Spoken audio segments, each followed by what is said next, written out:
আমাদের দল আজকের দিনে প্রতিষ্ঠা হয়েছিল, সেইটাও আমাদের প্রত্যেক কর্মীর কাছে একটা আবেগের, একটা আনন্দের, একটা গর্বের, যে এত দীর্ঘ লড়াইয়ের পর আমাদের দল যখন রাজ্যে ক্ষমতায় এসছে, তারপর মানুষকে পরিষেবা দিয়ে উন্নয়নকে সামনে রেখেই কিন্তু আজ আমাদের দল শক্তিশালী হয়ে উঠেছে এবং আমাদের ছোট থেকে আমাদের দল ক্রমশ বড় হচ্ছে, পরিবার বড় হচ্ছে তৃণমূল কংগ্রেসের।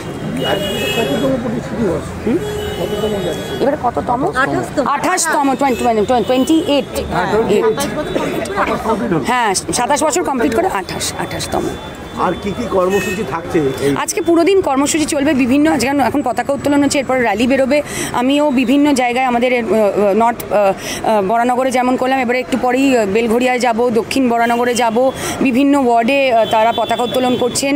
মানুষকে শীতবস্ত্র প্রদান করা থেকে শুরু করে, ফল বিতরণ থেকে শুরু করে, ব্লাড ডোনেশন থেকে শুরু করে নানা সামাজিক কাজে আজকে আমরা ব্যস্ত থাকবো কর্মসূচিতে। আপনি কিছুদিন আগে ফুড ব্রিজ পরিদর্শন করেছিলেন, সেটা হতে আর কতদিন সময় লাগে? খুব বেশি দিন না, কাজ যখন শুরু হয়ে গেছে তখন টেকনিক্যাল কাজে যতটুকু সময় লাগে সেইটুকু আশা করি যতটা তাড়াতাড়ি সম্ভব মানুষের যে দীর্ঘ কাল ধরে তাদের যে সমস্যার সমাধান হয়তো আমরা করতে পারবো। আপনি যে কটা ইলেকশনের সময় প্রতিশ্রুতি দিয়েছিলেন তার মধ্যে অনেকগুলো পূরণ হয়েছে আমরা দেখেছি।